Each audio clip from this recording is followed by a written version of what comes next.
To begin, remove the lug bolts and front rim from the vehicle.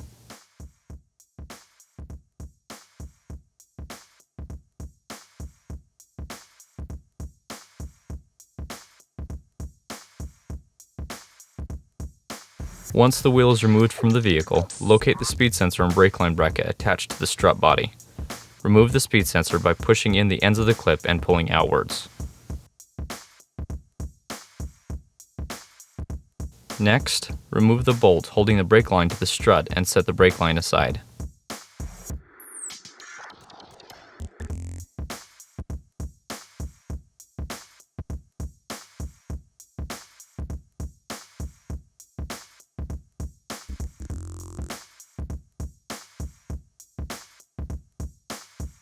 You will now be able to remove the two nuts and bolts that hold the strut to the vehicle's hub.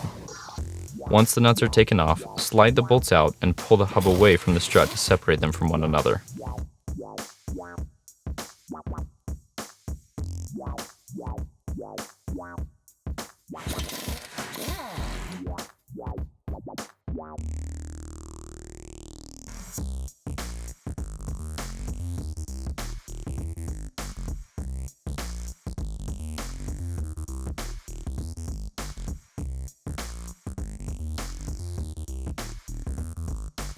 You will now need to gain access to the three nuts that hold the vehicle's shock to the strut tower. Begin by peeling back the weather stripping by simply pulling up on the end. You do not need to completely remove the stripping. A small cutout window is removable from the trim in order to get to the upper strut tower. Simply pull down and then out on this piece to remove. You will now remove the three nuts that hold the strut's top mount to the shock tower. This will free the shock from the vehicle and you can remove the shock from the wheel well.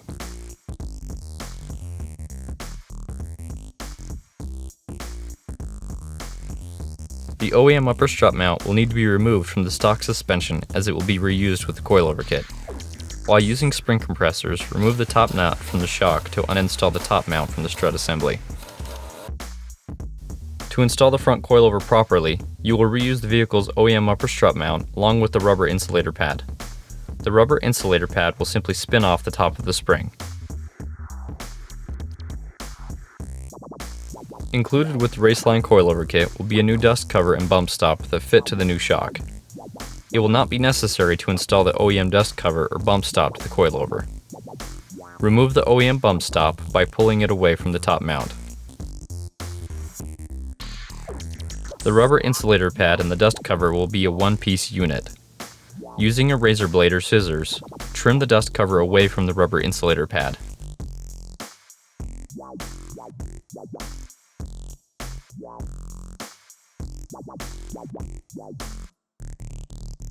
This insulator will twist onto the new spring in the same fashion as it came off the OEM spring.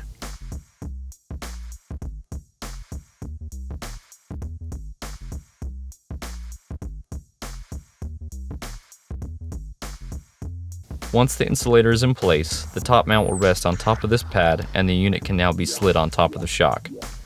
With the supplied Raceland nut, tighten the top mount to the coilover and you'll be ready to install it back onto the vehicle.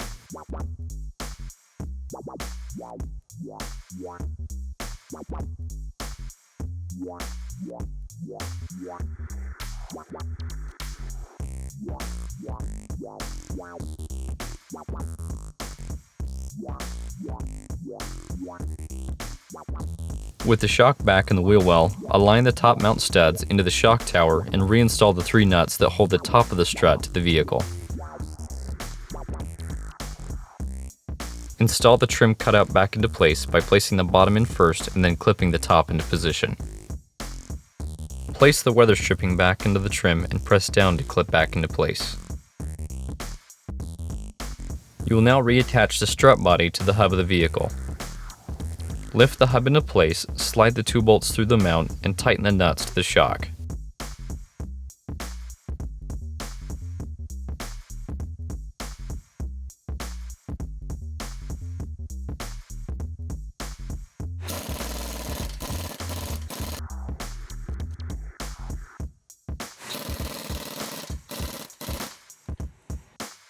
Reattach the brake line and speed sensor to the coilover.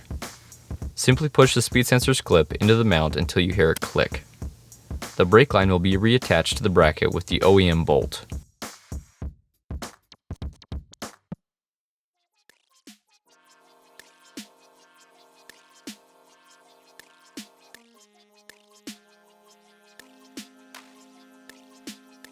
Reinstall the front wheel, and the installation for this corner is now complete.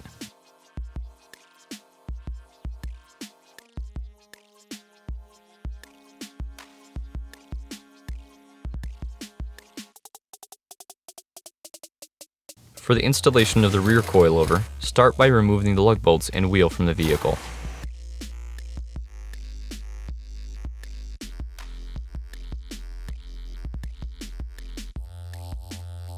With the wheel set aside, remove the bolt holding the shock to the lower control arm.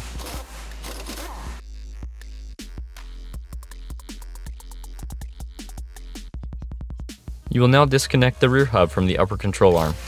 Remove the bolt holding this control arm to the hub, taking caution as the hub will now lower and hang when removed.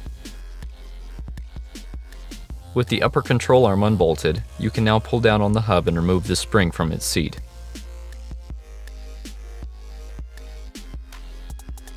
To gain access to the rear strut towers, you will need to remove some trim and carpet from the trunk. Start by removing the rearmost plastic trim piece located in the trunk. Simply pull this panel towards the front of the vehicle to unclip. Remove the side carpet panels by removing the plastic clips and pulling the carpet away from the side of the trunk.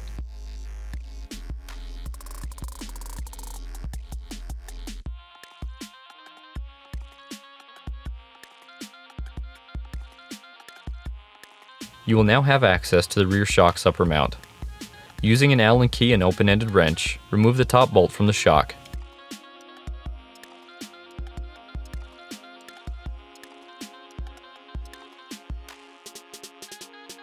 You can now safely remove the shock from the vehicle. Several pieces from the OEM upper strut mount will need to be reused for the coilover. The OEM lower washer will be installed onto the coilover first, followed by the bushing sleeve. Please note that oftentimes you may need to drill out the bushing sleeve's dimple to remove this piece easily from the shock. Slide the lower bushing onto this sleeve. The rear shock can now be reinstalled.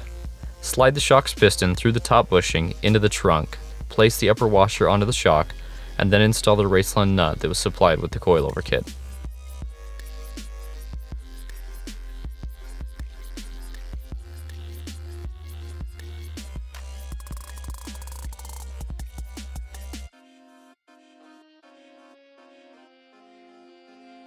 Position the trunk's side carpet back into place and use the factory plastic clips to secure the carpet to the side panel.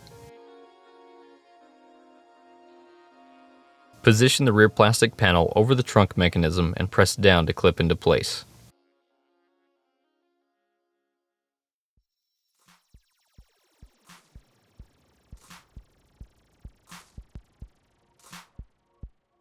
You will now install the rear spring perch into its place on the lower control arm.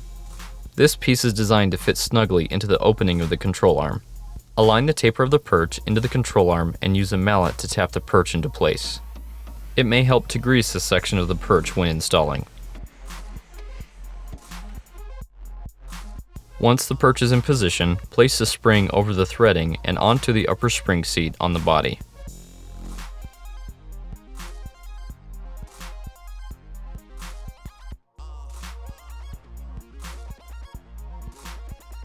Reattach the upper control arm to the rear hub by lifting the hub into position and installing the factory bolt.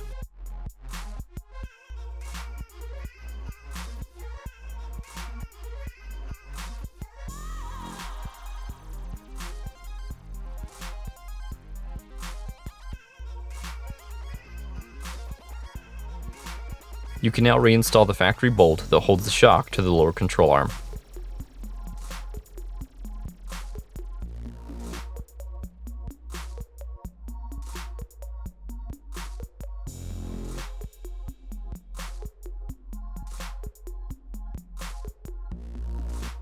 Reinstall the rear wheel and lug bolts.